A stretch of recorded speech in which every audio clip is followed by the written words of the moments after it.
Boa noite a todos. Que a paz e a luz do nosso Divino Mestre Jesus esteja conosco hoje, nessa casa de oração, aqui, que é um pronto socorro espiritual, que é uma escola e que é um lugar onde a gente vem para aprender e também para curar as nossas feridas da alma e do corpo. Então, nesta noite, vou pedir para vocês agora fecharem os olhos para a gente fazer a nossa prece inicial.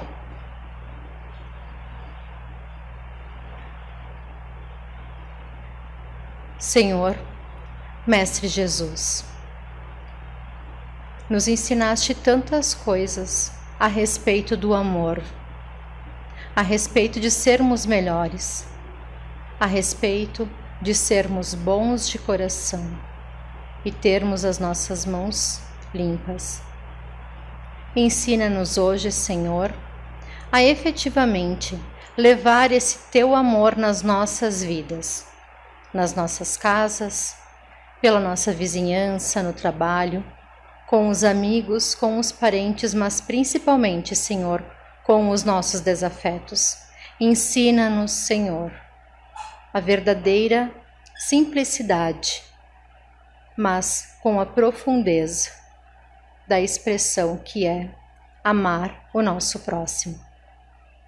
Enche-nos, Senhor, de bênçãos com a Tua luz e que cada um que veio aqui hoje encontre os seus propósitos, aquilo que veio buscar, e que assim seja. Então, o tema que foi sugerido hoje pela área doutrinária da nossa casa é verdadeira pureza, mãos não lavadas.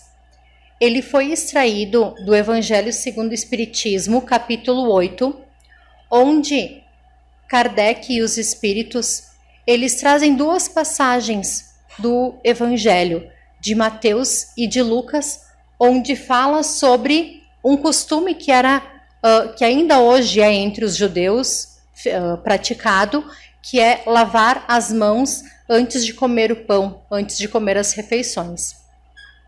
Jesus e seus discípulos, eles eram judeus e eles seguiam as tradições judaicas, que começaram lá atrás ainda com Moisés, quando lá no Egito ele libertou o povo da escravidão. Eles viviam 400 anos na escravidão e Moisés, que foi criado dentro do palácio, ele era um filho do faraó, um filho adotivo do faraó. Sua descendência era verdadeiramente de um judeu, mas ele foi criado dentro do palácio.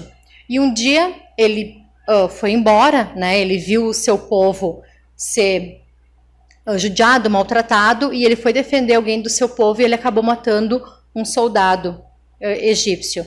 E daí ele fugiu. Ficou um tempo fora, depois falando com um arbusto e tal, que veio uma mensagem sobre a missão que ele deveria ter, voltou para o Egito, vieram as 10 pragas, enfim, libertou o povo. Era uma população maior do que a cidade de Caxias do Sul, cerca de 600 mil pessoas, vagando pelo deserto durante 40 anos. Para ele, que era um grande líder e um grande médium, ele tinha uma missão muito grande para levar aquele povo, porque imagina, 600 mil pessoas, né, como fazer com que vivessem em harmonia. Então, um dia ele subiu ao Monte Sinai e lá em cima Deus deu para ele a tábua dos 10 mandamentos, que eram as leis divinas. Além das leis divinas, os judeus também seguiam as leis de Moisés, ou as leis mosaicas, que eram 613 leis que ele fez sobre o que eles poderiam e não poderiam fazer naquele convívio que eles tinham em sociedade. Com o passar do tempo, os sábios e os anciãos foram acrescentando outros costumes, outras leis. E uma dessas leis era de lavar as mãos. Moisés trouxe uma lei que era lavar as mãos antes dos sacerdotes entrarem no tabernáculo para orar a Deus, mas os anciãos incluíram que antes de comer o pão, as mãos deveriam ser lavadas, não como forma de higienizar somente, mas como uma forma de purificação, como se eles estivessem puros para poder receber aquele alimento. Então, eles seguiam essa tradição. Mas Jesus, como ele não veio mudar as leis, mas ele veio chocar as pessoas com algumas coisas, porque faziam um culto diferente daquilo que era realmente o que Deus queria, né, do povo na época, ele e seus discípulos não lavavam as mãos antes de comer. E os fariseus, que eram doutores das leis judaicas, conheciam todas as leis, inclusive às vezes entravam na casa das pessoas para ver se as famílias estavam cumprindo as leis, que eles eram bem rigorosos quanto a isso. Eles viram os discípulos que estavam comendo sem lavar as mãos. E eles questionaram a Jesus: por que os teus discípulos não estão lavando as mãos antes de comer? Por que eles transgridem a tradição dos anciãos? E, em resposta, Jesus disse a eles: por que vocês também transgridem os mandamentos de Deus? Porque o quarto mandamento de Deus é honrar pai e mãe.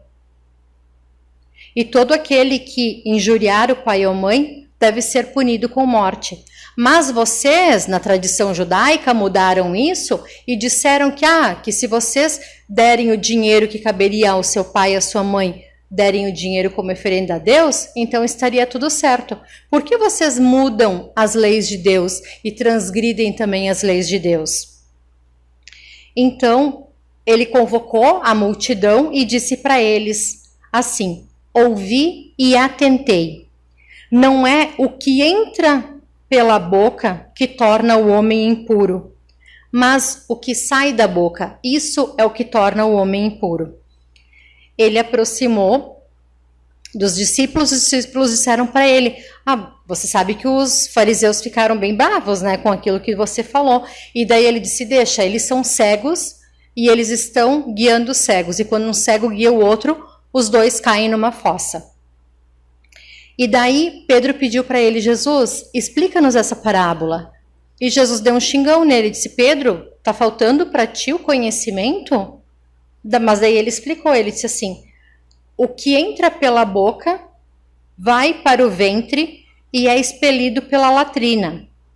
Mas o que sai da boca procede do coração.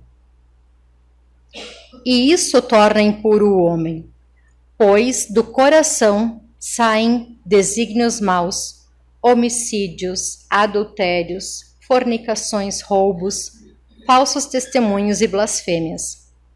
Essas coisas é que tornam o homem impuro. Mas comer sem lavar as mãos não torna o homem impuro. Eis o que mancha o homem: comer, porém, sem ter lavado as mãos. Isso não mancha o homem.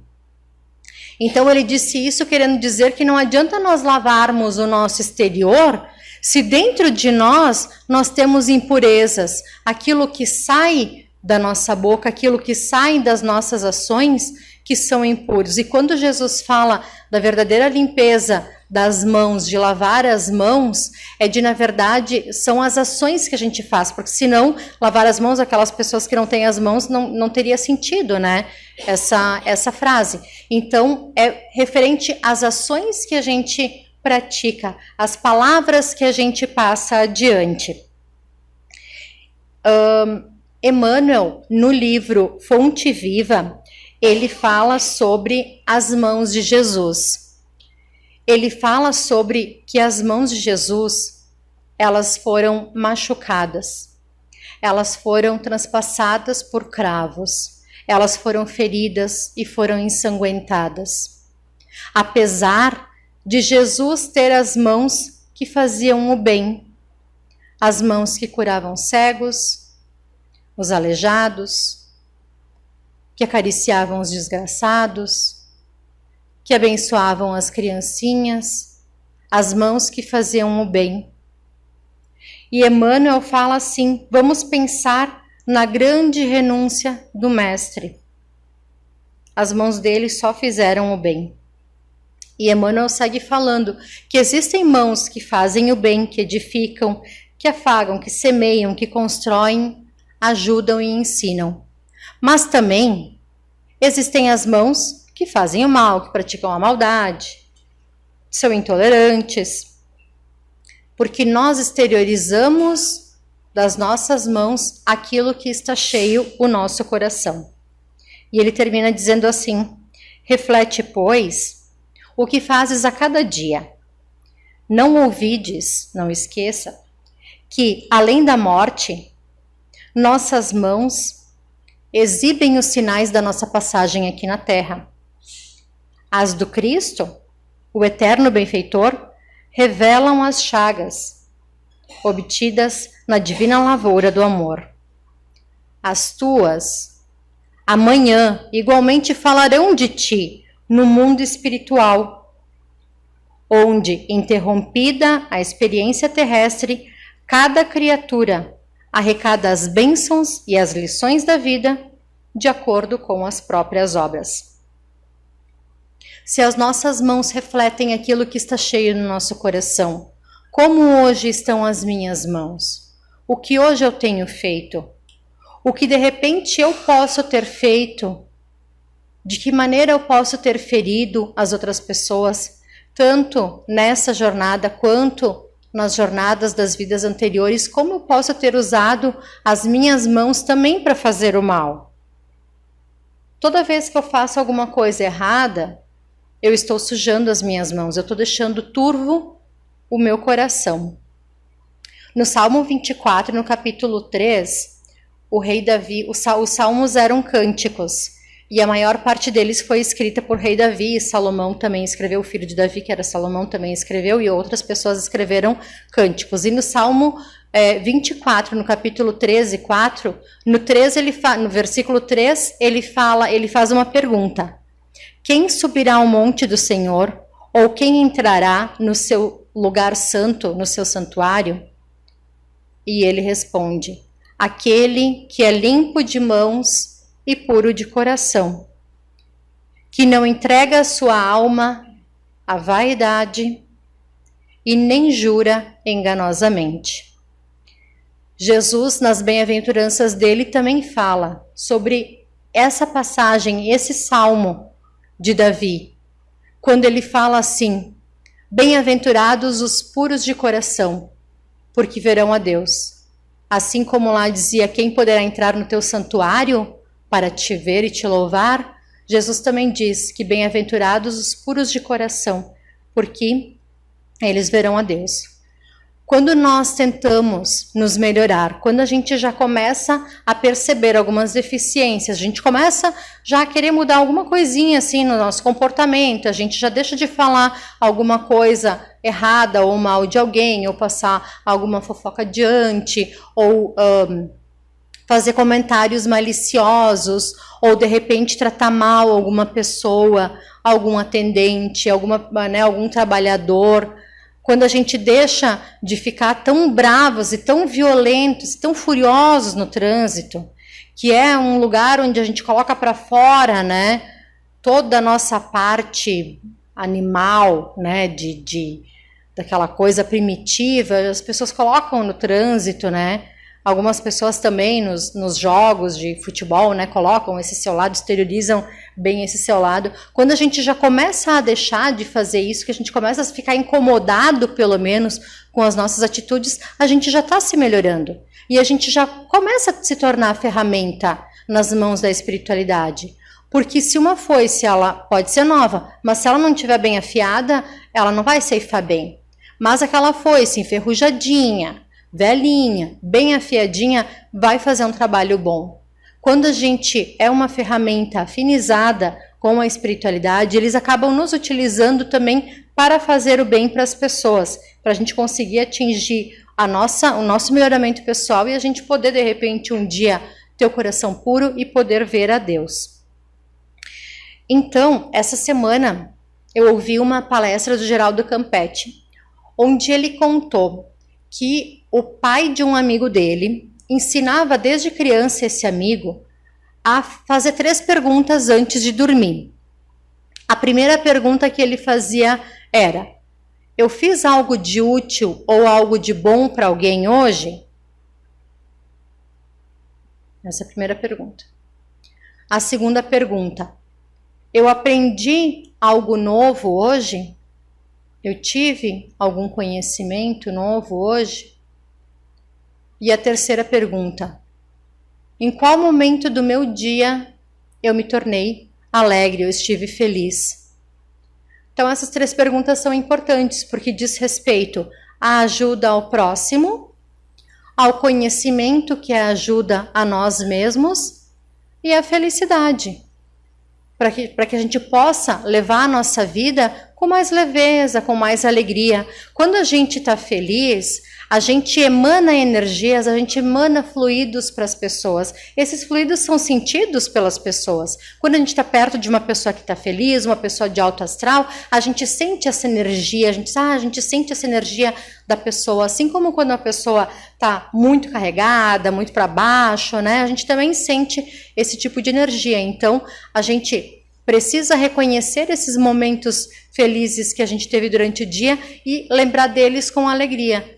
E nem todos os dias a gente vai conseguir responder essas 3 perguntas positivamente. Eu fiz essas 3 coisas hoje. Nem todos os dias vai ser assim. Mas conforme a gente vai exercitando todas as noites antes de dormir, essas 3 perguntas a gente começa a se conhecer. Porque a partir do momento em que eu começo a me conhecer, eu começo a perceber em mim algumas coisas que eu posso mudar. E se eu não avalio como eu sou, que necessidade eu vou ter da mudança? Eu não vou enxergar que eu preciso mudar. Eu não vou enxergar que de repente eu não fiz algo de bom para alguém que eu poderia ter feito naquele dia, né? Às vezes calar é uma coisa boa que a gente pode fazer. Às vezes numa briga alguém fala alguma coisa para nós e quando a gente cala e não revida, a gente oferece outra face, a gente também está progredindo e está melhorando. E é difícil, né? É difícil mesmo. Então a gente precisa fazer essas 3 perguntas, mas verdadeiramente para nós mesmos. E sermos verdadeiros conosco mesmo. Aí a gente vai estar praticando bem. E vai ser verdadeiramente, então, ter as mãos limpas e a pureza de coração. Aqui no Brasil a gente teve um espírito muito bom, um espírito iluminado chamado Irmã Dulce. A Irmã Dulce, certa vez, ela ofereceu a mão pedindo, né, ajuda para um homem e pediu para ele uma esmola para os pobrezinhos dela. E ele cuspiu na mão dela. E ele disse: é isso que tu merece. E ela fechou a mão e disse: sim, é isso que eu mereço. Aí ela abriu a outra mão e disse: agora me dê alguma coisa para os meus pobrezinhos. Então veja, a elevação espiritual, eu certamente não conseguiria fazer isso, né? Mas de repente, né, não sei, a gente vai, né, às vezes a espiritualidade vai ajudando a gente nos momentos difíceis também, mas é uma coisa muito difícil. O Divaldo, quando foi visitar a Irmã Dulce, Divaldo Franco, ela dormia no chão, ela já era uma senhora, ela dormia no chão, ele disse: Irmã Dulce, a senhora tá dormindo no chão, mas como assim? Vamos fazer uma campanha para comprar cama para ti, para mobiliar o teu quarto e tal. E ela disse: não, amigo, deixa assim. Porque as pessoas vêm me visitar, elas veem que eu não tenho cama e elas mandam a cama para cá. E daí eu mando a cama para os meus pobrezinhos. Então ela já tinha arrecadado dezenas de camas das pessoas que iam visitar ela e viam ela dormindo no chão. Então olha a magnitude desse espírito que não tinha mais vaidade, que pensava nos outros, né?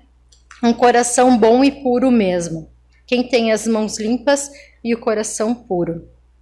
Quando a gente aprende a não ter mais a vaidade, egoísmo, a avareza, maledicência, a gente começa a se melhorar. Todos nós temos uma deficiência que prevalece com relação às outras.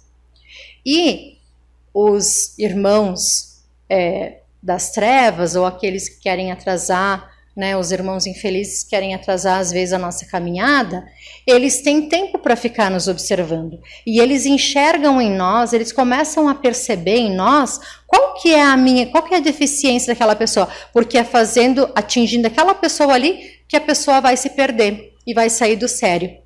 Então tem a história do Simas, que ela foi contada no livro Contos dessa e da Outra Vida, do irmão X, pela psicografia do Chico Xavier, que conta a história do Simas. O Simas, ele veio para a Terra com uma missão de espalhar o evangelho de Jesus, então grandes multidões ouviam ele né, arrebatava as pessoas assim com a oratória dele, ele era muito bom. E ele era um verdadeiro trabalhador do Cristo e seguia as normas, ele era realmente bom. Só que ele estava atrapalhando o trabalho das trevas. E as trevas decidiram, nós vamos intervir na vida do Simas. E eles começaram a atrapalhar a vida dele e ele ficou na miséria. E mesmo na miséria, ele continuou trabalhando, fazendo as coisas, tudo no bem. Aí, eles inverteram, eles facilitaram as coisas, ele ganhou grandes fortunas em dinheiro. E ele, mesmo com a prova da riqueza, ele seguiu ajudando as pessoas, né, dando trabalho para muitos e dando dignidade para várias pessoas. Então eles começaram a atrapalhar ele por problemas familiares e com amigos falsos. E ele se mantinha firme e forte. E eles pararam um dia e pensaram, o que a gente vai fazer com os Simas, né? Daí eles disseram, a gente ainda não tentou as festas. E daí eles começaram a convidar os Simas para uma festa, elogiar, tinha os bajuladores, ele ganhava medalhas, ele ganhava prêmios, ele ganhava menções honrosas. Simas, ele era convidado para todas as festas. Ele não tinha mais dia da semana, então ele já não tinha mais tempo para fazer as palestras dele, para ajudar nas obras de caridade, para ajudar os necessitados. Ele não tinha mais tempo, porque ele estava muito envolvido com as festas. E ele gostava muito de comer também, então os quitutes, né, aguçavam o paladar dele, aí uns drinks inofensivos aqui, outros ali, e o Simas começou a ganhar muito peso, ele começou a ter muito problema de saúde e ele já não conseguia mais nem participar das festas, porque ele não conseguia ficar muito tempo em pé. Então os bajuladores desapareceram, aí ele ficou em casa, ainda incomodando a mulher, né, reclamando, incomodando a mulher, pobrezinha das mulheres, né, e daí estava incomodando a mulher dele, e daí ele, enquanto isso, o pessoal lá, né, os das trevas, riam entre eles e diziam, pobre Simas, e agora o que será dele? Eles diziam, né? E daí outro respondia, vamos fazer uma festa, esse deve ser o remédio ideal para os Simas. Então, quando a gente procura o melhoramento, a limpeza do nosso coração, as coisas começam a acontecer ao contrário, para fazer com que a gente desista. Mas a gente tem que ser persistente. A gente tem que ser persistente. Quando olhamos para aquelas pessoas que cometeram delitos, aqueles nossos irmãos infelizes que cometeram crimes hediondos ou não, que enganaram, que mentiram, trapacearam, que fizeram coisas ruins, quando a gente se coloca no lugar deles e pensa assim, será que eu faria o mesmo no lugar dessa pessoa? A partir do momento que a nossa resposta for não, eu já não faria mais isso. Porque a gente não sabe quantas vezes a gente pode ter feito nas vidas passadas, né?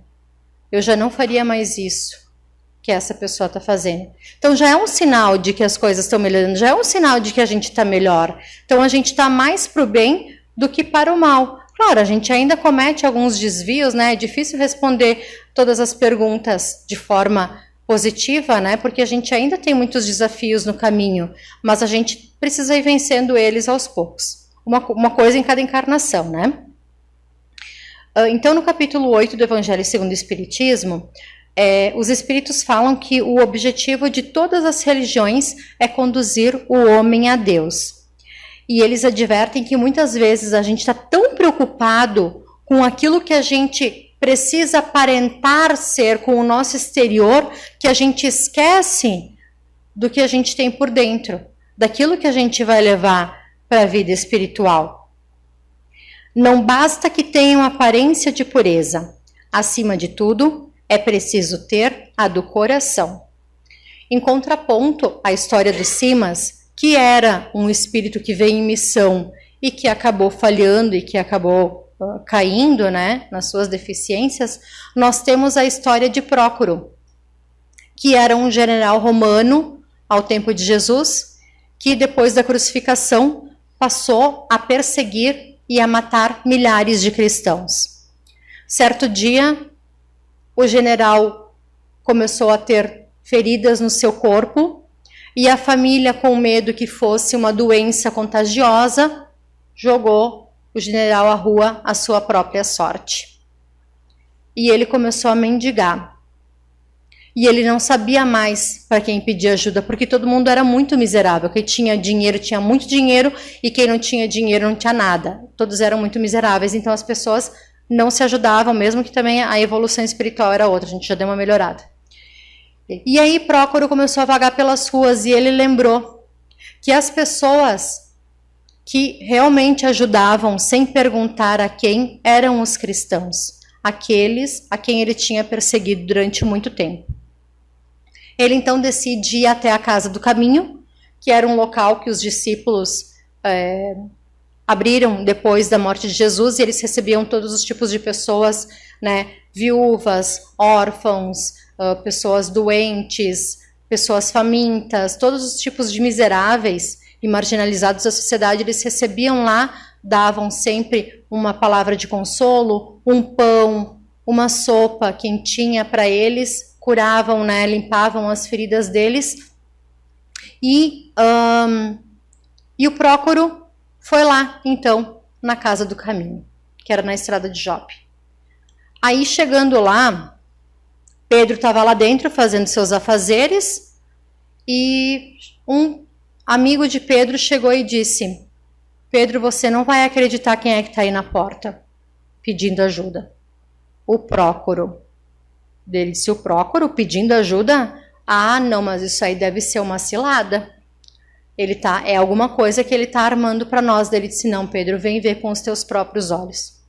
Quando Pedro saiu para fora e viu aquela criatura na sua frente, magro, pálido, com o corpo coberto de chagas, as vestes estavam todas rasgadas e sujas, ele quase não reconheceu o general. E ele disse para o seu amigo: afasta ele, manda ele embora, porque ele que vai pedir ajuda entre os seus. E Pedro entrou de volta. Pedro chegou lá no cômodo onde ele estava, e ele sentiu uma brisa muito leve e perfumada. E ele lembrou do mestre. E quando ele se virou, Jesus estava ali. E Jesus disse para ele: Prócoro está lá fora. Por que você não atendeu ao velho general? Pedro, imagina como foi difícil para ele, que outrora era um general opulento, rico, vir aqui se humilhar, pedir ajuda para ti, Prócoro. Pedro. Pedro, não é o general que está lá fora, Pedro. Quem está lá fora sou eu. E Pedro se ajoelhou e chorou. E quando ele ergueu os olhos, o mestre já não estava mais ali. Ele saiu correndo para fora, o general já estava indo longe, já tinham tocado ele embora. E ele se abraçou no general e começou a chorar e começou a pedir perdão para Prócoro. E as pessoas que viram a cena não tinham entendido nada do que estava acontecendo. E então ele trouxe o general para dentro, curou pessoalmente as suas feridas, alimentou ele. Todos os dias trazia toalhas e um lençol novo para a cama. E quando o general ficou bom, ele continuou na Casa do Caminho, mas ele começou a ajudar as outras pessoas. E não tinha dia, não tinha noite, ele estava sempre disposto. E não houve na Casa do Caminho um trabalhador tão árduo e tão eficaz quanto Prócoro. Então, para nós vermos o contraponto, né, das duas figuras, do Simas e do Prócoro, como a gente pode mudar? Porque Prócoro, depois que fechou os olhos aqui no mundo material e abriu lá no plano espiritual, estavam esperando ele com grande festa. Ele que tinha feito todo o mal que fez, foi recebido com festa em uma só vida. Só que a gente precisa sair do nosso comodismo. A gente precisa sair das redes sociais, dos streamings. A gente precisa começar a viver a nossa vida. A gente precisa começar a ler, buscar conhecimento, buscar ajudar. Uma pessoa não precisa ser com doação. Pode ser com uma palavra, pode ser com uma visita, pode ser fazer um bolo para alguém, qualquer coisa que traga a felicidade para outra pessoa, a gente não está fazendo a felicidade só para os outros, a gente está fazendo a felicidade para nós mesmos, porque isso depois, aquilo que a gente fizer para os outros de bom ou de ruim, é o que vai refletir lá no plano espiritual, lá na frente. Então, Deus tem tempo para nos esperar. E como disse Jesus a Públio Lentulus, que era uma das encarnações do Emmanuel lá no livro Há 2000 anos, está no teu querer vir agora ou daqui a alguns milênios. Está no nosso querer a gente começar agora, começar hoje. Já fazer as 3 perguntinhas lá. Se eu fiz alguma coisa de útil, se eu busquei algum conhecimento para mim e se eu tive algum momento feliz na vida, hoje, no dia de hoje. Então, nós podemos começar. Basta a gente começar dando empurrãozinho. No início a gente tem um pouco de preguiça, mas depois isso vira cotidiano e quando a gente vê, a gente está irradiando luz assim como a Irmã Dulce, assim como Prócoro, assim como Divaldo Franco, Chico Xavier e tantos outros que vieram, né? E mostraram para nós que é possível, pessoas simples, que é possível a gente fazer o bem e se iluminar, porque a partir do momento que eu ajudo o outro, eu estou me iluminando e irradiando essa luz para todas as pessoas que estão ao meu redor, promovendo o bem para os outros e para mim também. Então, essa era a nossa proposta para a noite de hoje. E gostaria de convidar a todos, então, para ficarem em uma posição confortável. Vou pedir para o Ivanor fazer a nossa prece final e os amigos médiuns para aplicar o passe coletivo.